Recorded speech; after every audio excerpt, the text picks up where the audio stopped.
It's World Entrepreneurship Day. Celebrated on 21st August every year, World Entrepreneurs Day recognizes innovation and global advancement of entrepreneurship and, of course, leadership. Jon Berkowitz is this week's guest on our weekly entrepreneur slot, and he's about to share how he and his partner started and grew a movable billboards company.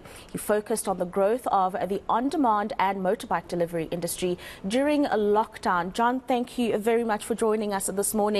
Quite the opportunity you saw at the time, and it's obviously paying off for you guys, but also for the micro enterprises that you were able to bring on board as well. Tell us about that time and the opportunity that you saw in getting into that business. Thank you so much, and before I get into it, thank you for having me on. Doubly special to be on World Entrepreneurship Day. So I think in hindsight it's easy to say we saw the opportunity and we ran for it, right? But to be honest, it didn't really go that way. My business partner, Ilan, and I were sitting in traffic one day, surrounded by all these cars, and kind of looked at each other and said, this is just wasted space. Why is no one advertising on these vehicles? And so that spawned a conversation over many weeks around, are we going to do this? I was doing something else at the time, you know, another venture. Ilan had another job. And we were really looking at it and saying, is this worth pursuing? And so we first thought, let's give it a shot. We thought the idea was to really brand students' cars, pair them up with advertisers on students' cars, a way for students to make extra money, a way for advertisers to get extra exposure. And long story short, we decided rather to focus on the food delivery bikes. The same thing, right? We actually realized the space on the moving bikes was a more valuable, more interesting opportunity than cars. One, because they go to a customer's home, there's a quality engagement, but two, they're eye level, they're head turning, and very interesting space. So we kind of shifted as a result there. And when we started doing our market research with the drivers, we didn't decide to go head on into it. We had to surface and canvas the area. And so we started speaking to the drivers and really started to learn about the reality of how hard it is out there for them. You know, come rain, come shine, they're out delivering. And we, at that very moment, we decided, okay, not only is it good advertising space, but there are human beings out here that need the additional empowerment and support that advertising can bring. And we really put the drivers at the heart of our business from that very moment. When we got our first campaign and it was a success, we can maybe go into it, we decided to dive head on and go full time in the business. I want us to talk about some of those successes and the challenges, but maybe start with the challenges. You know, you have the idea, you toy around with it, and you mold it into the best kind of venture possible, as you've just explained. But obviously that did not come without a heap of challenges. And how did you guys get over that heap? Well, I'm really fortunate to have a very, very positive, enthusiastic and passionate business partner. And whenever we got to those challenges, I think the number one most important thing is to actually approach it with the growth mindset of, this isn't a problem, this is an opportunity, right? And I think that's really important. My business partner, Ilan, and I have that naturally, and very fortunate to do that. But, you know, one of the bigger challenges that we faced is this was a new thing. Moving billboards on motorbikes, no one knew what that was. So we would call people up, you know, hours and hours and hours of cold calls, trying to explain to people, and I guess it's the curse of the pioneer, right? It's less about selling and more about educating.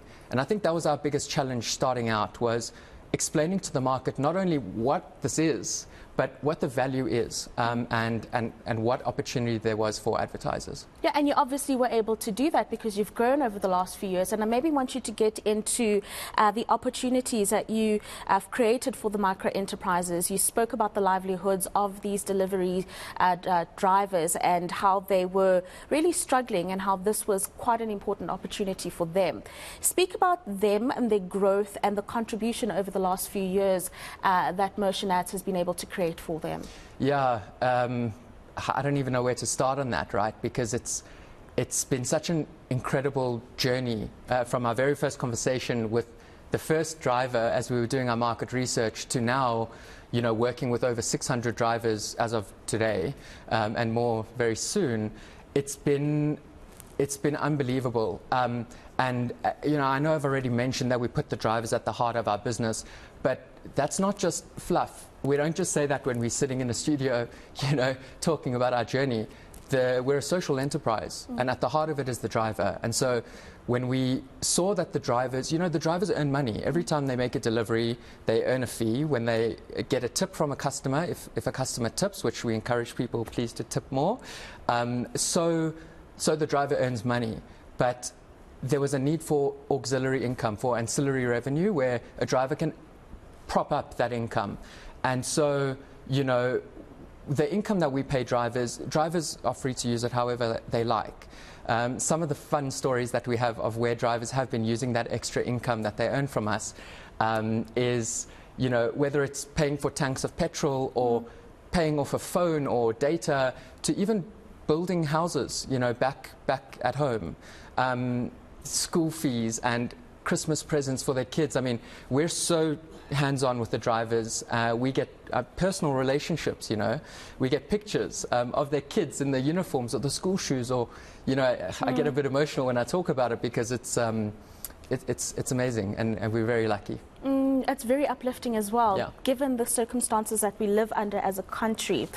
Maybe let's talk about now the business model that you all follow here. So, I mean, in my head, it's simple. You stick ads on a motorbike and people see it, but I'm sure there's more, and I'm sure clients want to know how they measure the success of the ad campaign that they would have taken out with you all. So maybe talk us around the business model and the kind of package that you're offering to potential clients. Yeah, amazing. Thank you. I think the business model starts where you can think of it as us renting space from the driver's bike, right? So every month the driver carries our advertisers' branding, and they do in-home flyer drops. So a delivery is done, you know, here's your meal, and here's a flyer with whatever that flyer has, a promotional offer, a QR code, you name it. And so that's basically the offering to our advertisers.